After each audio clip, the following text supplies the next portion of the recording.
অথবা সে দুর্নীতি করছে, তো এই ধরনের অভিযোগগুলো থাকলে সেটার একটা ডিপার্টমেন্টাল প্রসিডিউর আছে, যে এই প্রসিডিউর অনুযায়ী তার একটা বিচার হবে, তার বিরুদ্ধে বিভাগীয় মামলা চালু করার হলে চালু করা হবে।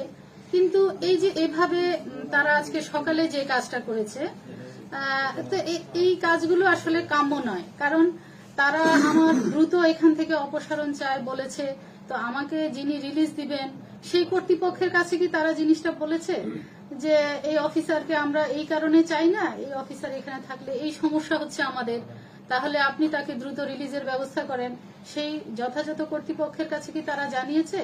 বা আমার আসলেই কি সমস্যা সেটা নিয়ে কি তারা একবারও আমাদের ঊর্ধ্বতন কর্তৃপক্ষের কাছে যেভাবে অভিযোগটা দেওয়া উচিত সেভাবে কি তারা দিয়েছে? সেভাবে না দেওয়ার কারণ আসলে তাদের অভিযোগের কোনো সারবস্তু নেই। মানে এটা কিন্তু কমন এলিগেশন এখন, মানে স্বৈরাচারের দোসর, আওয়ামী লীগ পুনর্বাসনকারী একজন সরকারি কর্মকর্তা, তো এই কাজগুলো করে তার কি লাভ? আমি তো আমার কাজ করতে এখানে এসেছি। তাহলে তারা এটা কেন করছে বলে মনে করেন আপনি? এটা কেন করছে, এটা বিভিন্ন উদ্দেশ্য হতে পারে। যেমন সামনে আমাদের হাট বাজারের আছে, আমি সব সময় 5ই আগস্টের আগে এবং পরে সব সময় আমি শক্তভাবে প্রশাসনটাকে যাতে চলে সেই পদক্ষেপগুলো নিয়েছি। এটা হয়তোবা তারা এখানে বিশেষ সুবিধা পেতে চাচ্ছে, সেই বিশেষ সুবিধাটা তারা পাচ্ছে না। আপনি কি স্পেসিফিক বলবেন যে ইতিপূর্বে এই সমন্বয় মিটিং এর আগে আপনার কাছে কোনো আন্টি অ্যাডভান্টেজ কেউ চেয়েছে কিনা, যারা পায় নাই বিধায়ী আপনার বিরুদ্ধে এই ধরনের একটা অভিযোগ তার পাচ্ছে? আসলে অভিযোগ প্রথমত আমাকে জানতে হবে অভিযোগটা কি আমার বিরুদ্ধে, মানে স্পেসিফিক কি অভিযোগ, আগে আমার কি সেটা জানতে হবে, তারপর আমি সেটার উত্তর আমি যতটুকু জানি আপনার বিরুদ্ধে আওয়ামী লীগারদের হলো পুনর্বাসন করতেছে না। এটা কিভাবে? এটা তো একজন সরকারি কর্মকর্তার কাজ না। আপনার সমন্বয় মিটিং এ যে চেয়ারম্যান ছিল, যে যারা হলো আওয়ামী লীগ নেতারা উপস্থিত ছিল, সেটা নিয়ে মনে হয় এর আগে বিভিন্ন মিডিয়াতে এটার ব্যাখ্যা দেওয়া হয়েছে। হ্যাঁ, তো এটা মনে হয় আর নতুন করে বলার প্রয়োজন নেই। এটা সরকারি রুলস অনুযায়ী যেভাবে মিটিং হয়, মিটিং সেভাবে হয়েছে।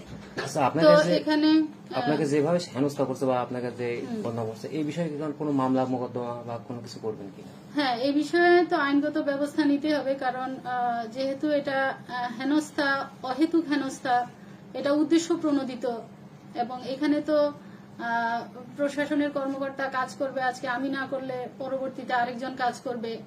তো তারা যেভাবে আগাচ্ছে, যে তারা এভাবে চাপ সৃষ্টি করে একজন কর্মকর্তার বদলি করানো, রিলিজ করানো, এটা তো কোনো পদ্ধতি হতে পারে না।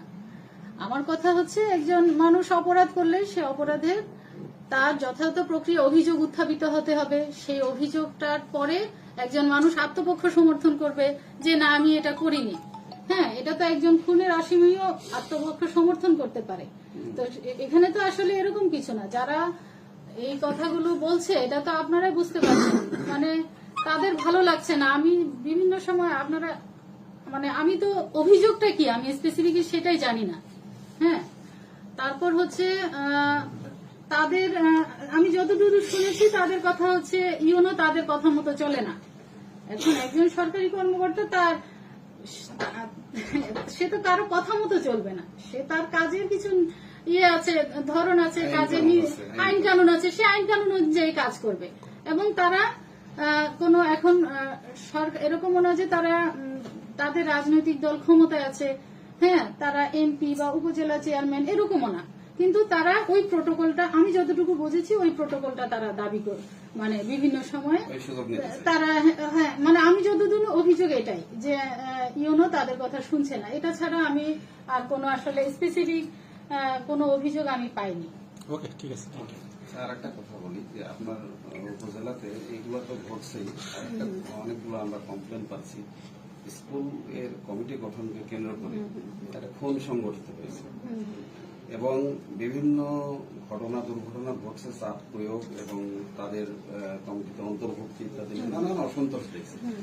আপনার এর পিছনে এরকম কোন উদ্দেশ্য জড়িত আছে কিনা আপনি মনে করেন? সেটা থাকতে পারে। এখন অভিযোগ, আমার কথা হচ্ছে অভিযোগ যারা দিয়েছে তাদের যদি কোনো লিখিত অভিযোগ থাকতো স্পেসিফিক, আমি সেটা জবাব দিতে পারতাম। কিন্তু এভাবে ঢালাও অভিযোগ যে একজন ইউনোকে তারা পছন্দ করছে না, তাদের মন মতো হচ্ছে না, তারা চায় না। হ্যাঁ, তারা স্বৈরাচারের দোষর, এটা তো আসলে কোনো অভিযোগ হতে পারে না। হ্যাঁ, অভিযোগ সেটা যদি তারা বলতে যে স্বৈরাচারের দোষর মানে আপনি আওয়ামী লীগকে পুনর্বাসন, এটা তো